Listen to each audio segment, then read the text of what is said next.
আমরা একটু বইটা দেখি, বইতে কি দেওয়া আছে।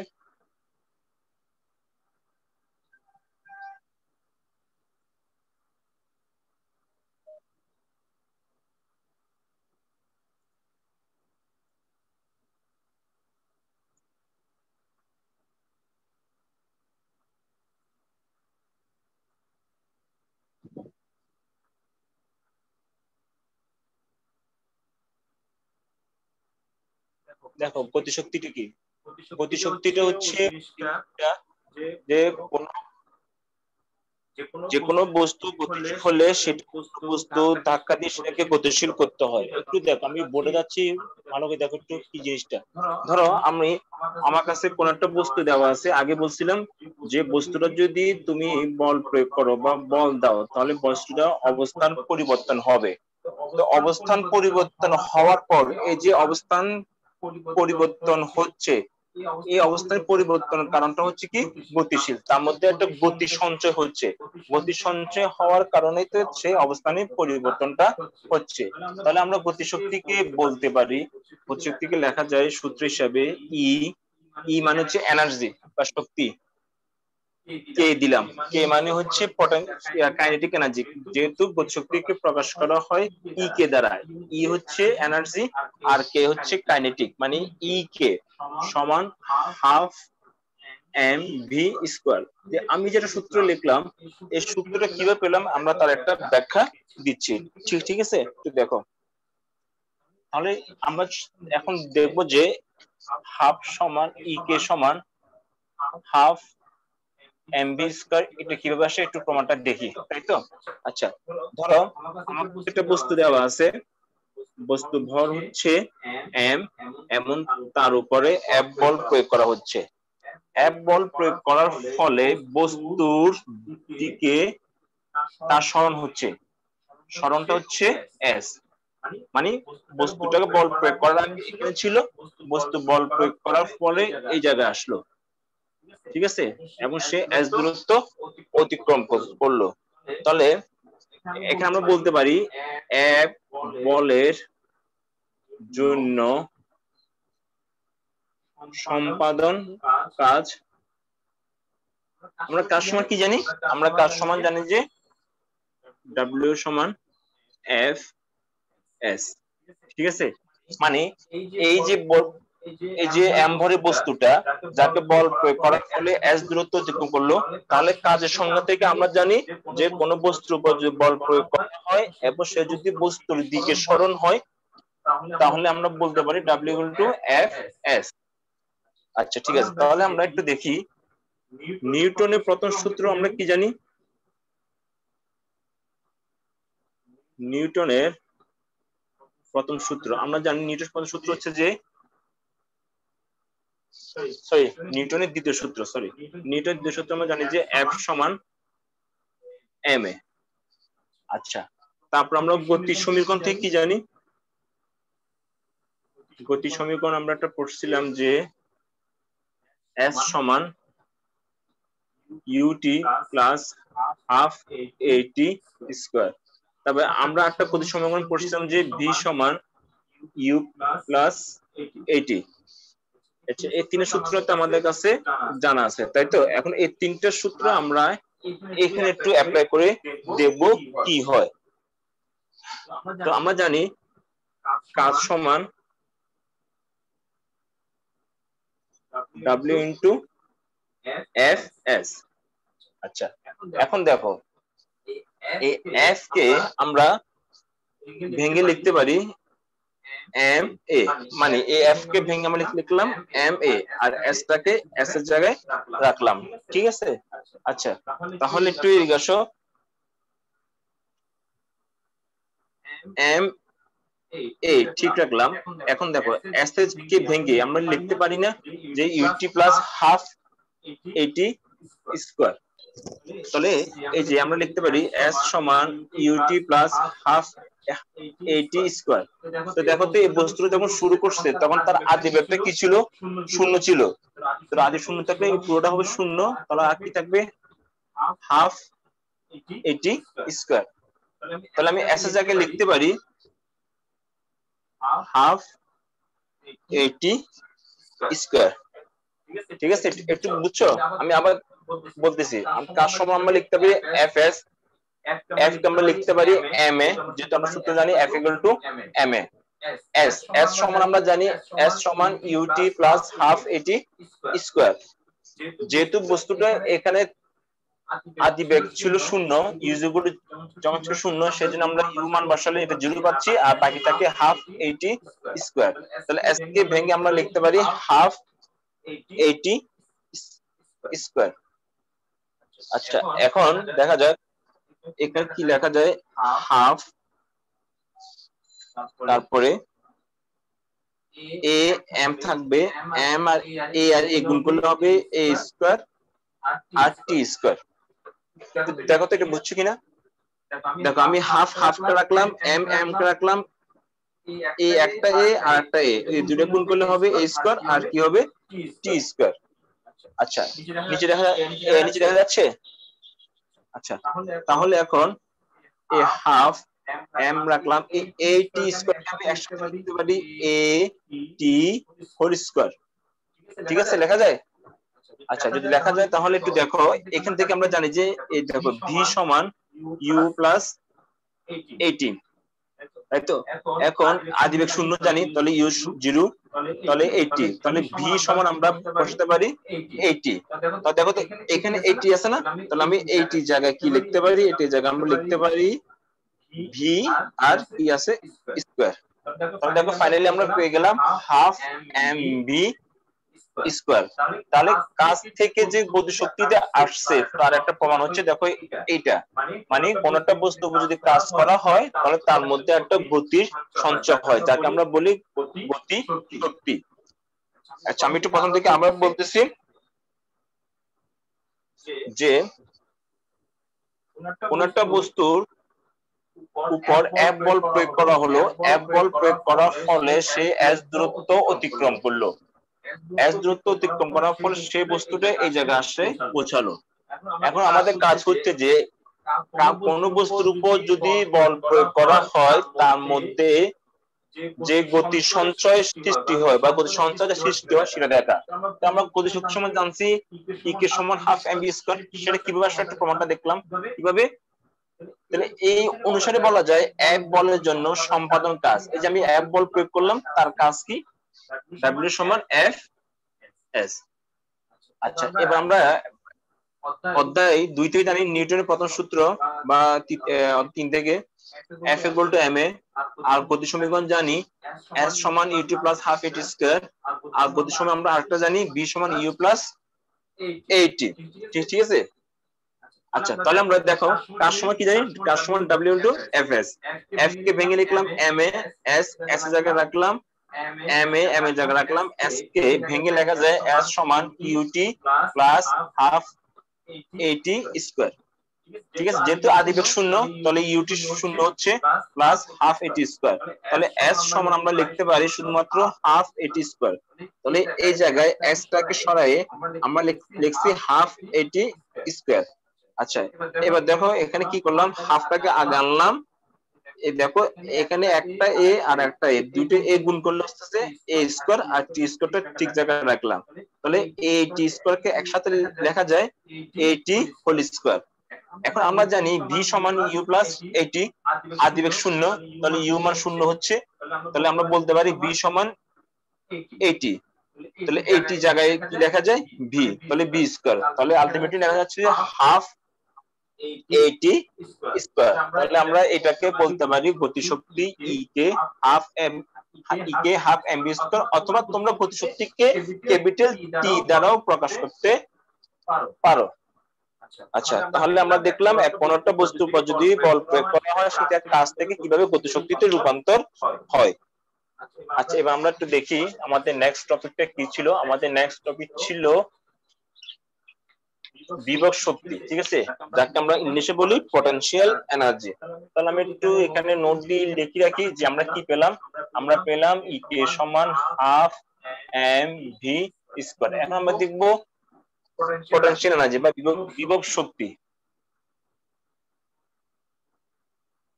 বিভব শক্তি যে জিনিসটা কি, বিভব শক্তিটা হচ্ছে ওই জিনিসটা যখন কোনো বস্তুর উপর বল, কোনো বস্তুর মধ্যে শক্তির একটা সঞ্চয় হয়। যেমন ভূমি থেকে আমি যদি কোনো একটা বস্তু উপরে তুলি, একটু খেয়াল করো, আমি যদি ভূমি থেকে কোনো একটা বস্তু উপরে তুলি, ধরো 10 মিটার পর্যন্ত উপরে তুললাম, 10 মিটার পর্যন্ত উপরে তুললাম। প্রথমে বস্তু ছিল ভূমিতে, পরে আমি বস্তুটাকে তুলে উপরে নিয়ে আসলাম। তো আমি যদি এখন এই বস্তুটাকে উপর থেকে ছেড়ে দিই, তাহলে বস্তুটা নিচে পড়বে। এই যে নিচে পড়তেছে, নিচে পড়লে নিচে পড়ার সময় একটা শক্তি সঞ্চয় হচ্ছে না, মানে সে নিচে পড়তেছে, যে তার মধ্যে একটা শক্তি ছিল বলে তো সে নিচে পড়তেছে। এই যে আমি বস্তুটাকে উপরে তুলে আনলাম, তুলে আনার পরে বস্তুটার মধ্যে একটা শক্তি সঞ্চয় হয়েছে। শক্তি সঞ্চয়টা হচ্ছে কি শক্তি? বিভব শক্তি। আচ্ছা, এটা আমরা দেখলাম উপরে নিচের ক্ষেত্রে। ভূমিতে কিভাবে একটা বিভব শক্তি থাকে? যেমন আমি একটা স্প্রিং কে, এটা হচ্ছে একটা স্প্রিং, স্বাভাবিক অবস্থায় আছে, আমি এই স্প্রিংটাকে টেনে একটু বড় করলাম, টেনে একটু বড় করলাম, বড় করে যখন আমি স্প্রিংটাকে ছেড়ে দিব, তখন স্প্রিংটা অবশ্যই এইদিকে আসবে। এই যে আমি স্প্রিংটাকে টেনে একটা শক্তি সঞ্চয় করতেছি, সেটা হচ্ছে তোমার বিভব শক্তি। কারণ আমি স্পিনটাকে যদি টেনে এদিকে নিয়ে আসি, সে এদিকে আসার শক্তিটা কই পাচ্ছে? সেই শক্তিটা হচ্ছে আসলে বিভব শক্তি। তাহলে আমরা বিভব শক্তিকে লিখতে পারি ই পি সমান এম জি এইচ। এখানে এম হচ্ছে ওই বস্তুর ভর, জি হচ্ছে আমরা জানি অভিকর্ষণ ত্বরণ, আর এইচ হচ্ছে কি হাইট, উচ্চতা। তাহলে আমরা এই সমীকরণ থেকে বলতে পারি যে ভূমি থেকে যত উপরে বস্তুকে তোলা হবে, তার মধ্যে বিভব শক্তির পরিমাণটা তত বৃদ্ধি পাবে। ধরে নিলাম যে আমি একটা বস্তু নিলাম, বস্তু ভর হচ্ছে 10 কেজি, ঠিক আছে? তাহলে এই 10 কেজি বস্তুটাকে প্রথমে আমি 20 মিটার উপরে তুললাম, আবার বস্তুটাকে 30 মিটার উপরে তুললাম, আবার বস্তুটাকে 40 মিটার উপরে তুললাম। তাহলে দেখা যাবে যে কোথায় বিভব শক্তির পরিমাণটা বেশি হবে। প্রথমে এখানে দেখি ইপি সমান আমরা জানি mgh, বস্তু ভর জানি এখানে 10 কেজি 9.8, আর এখানে ছিল কত? 20। তাহলে আমরা একটু দেখি এখানে ইপির মানটা বা বিভব শক্তির মানটা কত আসে। 10 ইন্টু 9.8 ইন্টু 20, ঠিক আছে? তাহলে আস্তে আস্তে 1920 জুল। আমরা জুল কেন লিখলাম? কারণ আমরা জানি যে শক্তির এককও জুল, কাজের এককও জুল। তো দেখো, তাহলে 20 মিটার উপরে গিয়ে বিভব শক্তির পরিমাণ হচ্ছে 1920 জুল। এবার আমরা এখানে দেখি এখানে কত আসে। 30 মিটার উপরে mgh, তাহলে বস্তু ভর হচ্ছে 10, 9.8, আর h কত? 30। তাহলে কত আসবে এখানে একটু দেখো, 2940 জুল।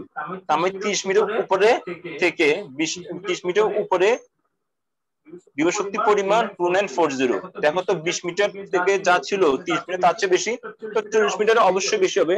দেখে একটু কত আসে। mgs সমান আসবে 10 ইন্টু 9.8 ইন্টু 40, তাহলে কত আসতেছে? 3920। তাহলে আমরা বুঝতে পারতেছি, এখান থেকে বলতে পারি সমীকরণ থেকে, বা এই সমীকরণ থেকে বলা যায় যে ভূমি থেকে যত উপরে উঠা যাবে বিভব শক্তির পরিমাণটা তত বৃদ্ধি পাবে। আচ্ছা, ঠিক আছে। তাহলে আমরা এখন জানি যে বিভব শক্তি সমান ইপি সমান আমরা জানি এখন mgh, ঠিক আছে?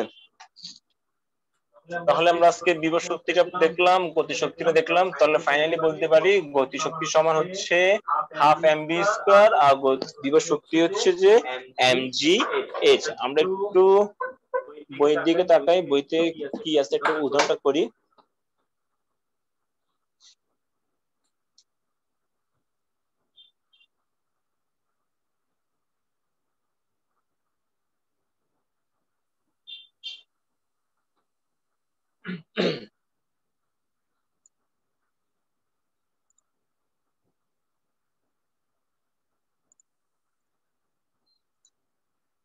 আচ্ছা, তাহলে আমরা এখানে দেখলাম গতিশক্তিটাও দেখলাম, তারপরে এখান থেকে বিভব শক্তিটাও দেখলাম, ঠিক আছে। আচ্ছা, এখন এখানে একটা জিনিস বলা আছে, দেখো তো, এখানে বলা আছে যে গতিশক্তিটি ভি টি বর্গ হিসেবে আছে, কাজে কোনো বস্তু গতিশক্তিতে দ্বিগুণ বাড়াতে আমরা আমাদের 4 গুণ বেশি শক্তি নিতে হয়। মানে কোনোটা বস্তুকে বা গতিশক্তিকে যদি আমি দ্বিগুণ করতে হয়, দ্বিগুণ বাড়াতে হয়, তাহলে আমরা 4 গুণ শক্তি বেশি শক্তি দিতে হবে। আচ্ছা, এখানে একটা জিনিস বলা আছে যে একটু দেখা যাক এখানে কি হলো যে আমরা কোন একটা বস্তুকে বা কোন একটা বস্তু চলতেছে, ঠিক আছে, কোন একটা বস্তু যখন চলতেছে তার মধ্যে যদি আমরা বল প্রয়োগ করি বা কাজে পরিণত করি, তখন তার মধ্যে একটা গতিশক্তি বৃদ্ধি পায়। মানে দেখো এখানে কি বলছে, দেখো কোন বস্তু ইউ আদি বেগে থাকে, তাহলে তার গতি হাফ এম ভি স্কয়ার থাকবে, এবং তার উপর যদি আমরা ডাব্লিউ কাজ করি, তাহলে তার গতি শক্তিটা বেড়ে যায়। এটা কিভাবে সেটা দেখি দেখি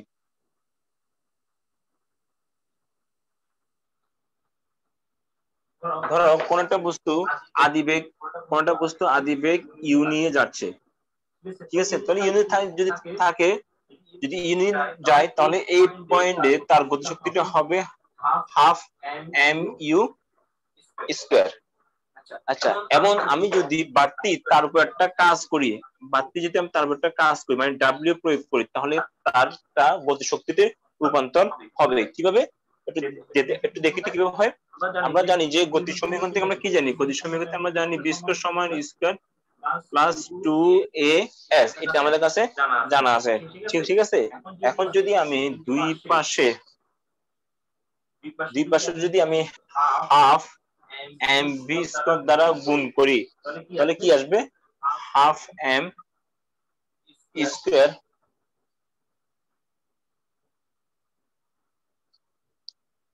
half M square plus M A S. এটা কি পারছে দেখো তো, আমি আসতে আমি এটা ভেঙে করতেছি, আমি যদি হাফ এম দ্বারা গুণ করতেছি, আর আগে ছিল 2a(s), মানে আমি উভয় পক্ষে হাফ এম দ্বারা গুণ করলাম, তাহলে গুণ করার পর কি আসবে, এটা হাফ এম বি স্কয়ার, এটা হাফ এম ইউ স্কয়ার, আর এখানে হাফ হাফ কাটা গেলে কি আসবে, এম এ এস, ঠিক আছে। তাহলে আমরা একটু দেখি, হাফ এম বি স্কয়ার সমান হাফ এম ইউ স্কয়ার, তাহলে এফ ইকুয়াল টু আমরা জানি এম এ, ঠিক আছে, এম এ কে ভেঙে লেখা যায় এফ, আর এস কে এস এর জায়গায় রাখলাম, তাহলে লেখা যায় half M V square half M U square, আর এফ এস কে আমরা কি বলতে পারি, সরি এখানে প্লাস হবে, এফ এস কে আমরা কি বলতে পারি, এফ এস কে বলতে পারি কাজ, মানে W equal to F S, মানে W equal to F S, এখানে ইউজ করলাম, আর এখানে ইউজ করলাম, এখানে আমি ইউজ করলাম এফ সমান এম এ। এই জিনিসটা আমি কি বের করতেছি, আমি একটু আবার বলতেছি আমার উদ্দেশ্যটা কি। আমার উদ্দেশ্যটা হচ্ছে যে কোন একটা বস্তু আদিবেগ নিয়ে চলতেছে, তো যদি সে আদিবেগ নিয়ে চলে বা ইউ নিয়ে চলে, তাহলে সেই ক্ষেত্রে সেই পয়েন্টে তার গতিশক্তি হবে অবশ্যই হাফ এম স্কয়ার। এখন আমি যদি এই বস্তুর উপর যদি বাড়তি একটা কাজ দিই বা বাড়তি একটা ডাব্লিউ প্রয়োগ করি, তাহলে সেক্ষেত্রে কি হবে, সেক্ষেত্রে দেখো আমরা জানি বি স্কয়ার সমান স্কয়ার প্লাস 2s। আচ্ছা, তাহলে আমি এখন উভয় পক্ষে হাফ এম দ্বারা গুণ করলাম, যে দেখো এখানে হাফ এম ছিল, এখানে হাফ এম ছিল না, এখানে হাফ এম আনলাম, ডান পাশে দেখো উভয় পক্ষে হাফ এম দ্বারা গুণ করলাম, তাহলে হাফ এম স্কয়ার, আর এখানেও হাফ, এই দেখো এটাও হাফ এম বাড়তি, মানে যেখানে বক্স করা সেগুলো বাড়তি, যেহেতু আমি দুই পাশে হাফ এম দ্বারা গুণ করলাম, আমি ব্র্যাকেটে লিখলাম উভয় পক্ষে হাফ এম দ্বারা গুণ করে, ঠিক আছে, হাফ এম দ্বারা গুণ করে, তাহলে হাফ এম দ্বারা গুণ করো কি হবে, এটা যেভাবে আছে সেভাবে রাখলাম, এটাও যেভাবে আছে সেভাবে রাখলাম। এখানে দেখো 2 2 কাটা যাচ্ছে, তো 2 2 কাটা থাকলে কি আসবে, এম এ এস আছে, এম এ এস থাকবে। আচ্ছা তারপর বললাম দেখি আমরা হাফ হাফ থাকলো, এম এম থাকলো, বি স্কয়ার থাকলো, এটাও চেঞ্জ করলাম না, যা আছে তাই ছিল। আচ্ছা এখন এই যে দেখো এখানে এম এ কে ভেঙে আমরা লিখতে পারি এফ, যেহেতু F equal to M A, আর এস এস এর জায়গায় এস এস থাকলো, কি লেখা যায়, F equal to M A, আর শুধুমাত্র এফ এস কে ভেঙে কি লেখা যায়, ডাব্লিউ। তাহলে আলটিমেটলি দেখো তো কি দাঁড়াচ্ছে, দাঁড়াচ্ছে হাফ এম বি স্কয়ার সমান হাফ এম ইউ স্কয়ার। তো দেখো তো এখানে যে হাফ এম ইউ স্কয়ার ছিল যে ওই তার বস্তুটার কাজ প্রয়োগের আগে গতিশক্তি, প্লাস আমি একটা কাজ যোগ করলাম, তাহলে কাজ যোগ করলে কি হবে, একটা গতিশক্তিতে রূপান্তর হবে। আমি আবারও বলতেছি একটু দেখো, হাফ এম ইউ স্কয়ার ছিল যে কি কোন একটা বস্তু আধে বেগ নিয়ে চলতেছে, তার সময়কার গতিশক্তি হাফ এম স্কয়ার। এই বস্তুর উপর বাড়তি একটা কাজ যোগ করতে ডাব্লিউ, যে বাড়তিটা কাজ যোগ করে দিই, তাহলে দেখা যাচ্ছে যে তার মধ্যে একটা গতির সঞ্চয় সৃষ্টি হচ্ছে। তো যদি কখনো প্রশ্ন আসে যে দেখাও যে কোন একটা বস্তু আধে বেগ নিয়ে চলতেছে এবং তার উপর যদি আমরা ইউ কাজ করি, তাহলে সেখানে কি পরিমাণ বা কি ধরনের গতিশক্তি রূপান্তর দেখো, আমরা এই সমীকরণটার মাধ্যমে দেখাতে পারি। ঠিক আছে, আচ্ছা তাহলে আমরা একটু বইতে ফিরে যাই।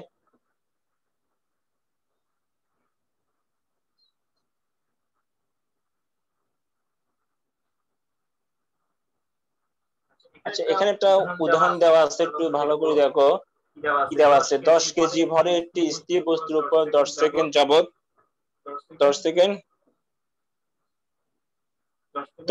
ব্যাপী 10 নিউটন বল প্রয়োগ করা হয়েছে। তাহলে এ প্রথম বের করতে বলতে এই বস্তুটি গতিশক্তি কত, 20 সেকেন্ড পরে গতিশক্তি কত, এবং সি বের করতে হবে যদি পুরো 20 সেকেন্ড বল প্রয়োগ করা হয় তাহলে তার গতিশক্তিটা কি রকম হবে। আমরা একটু প্রশ্নটা একটু বোর্ডে বোঝানোর চেষ্টা করি। আসো একটু বোর্ডে আসো, আমরা দেখি।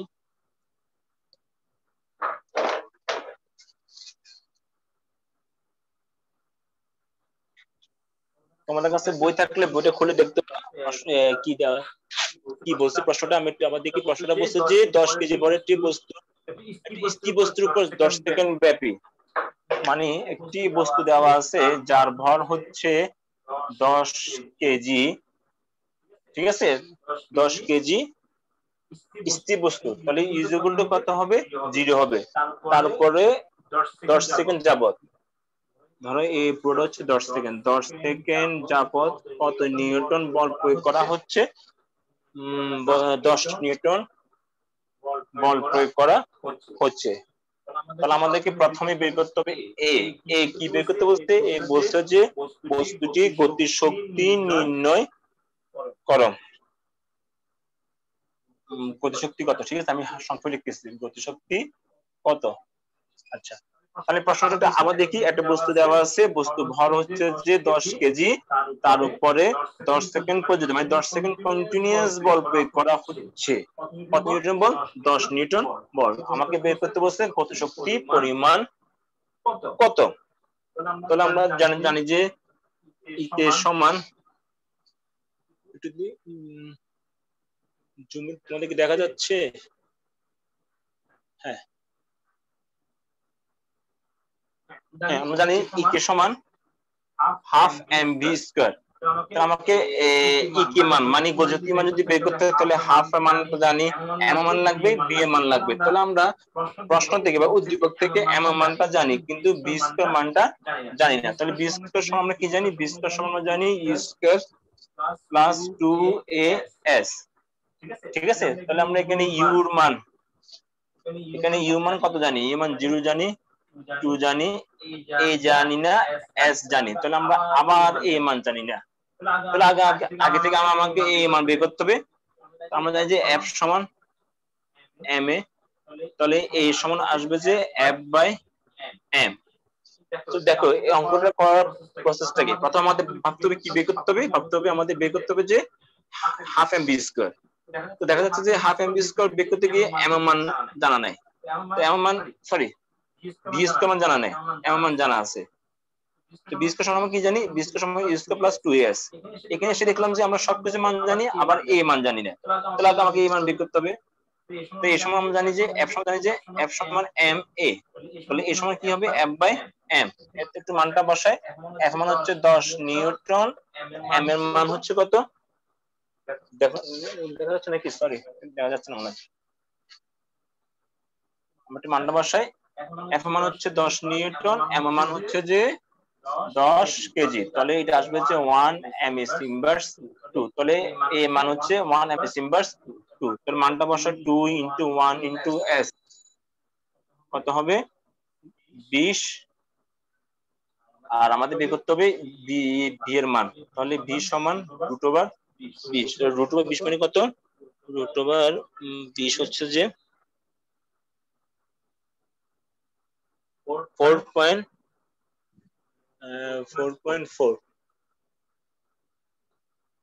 ঠিক আছে 4.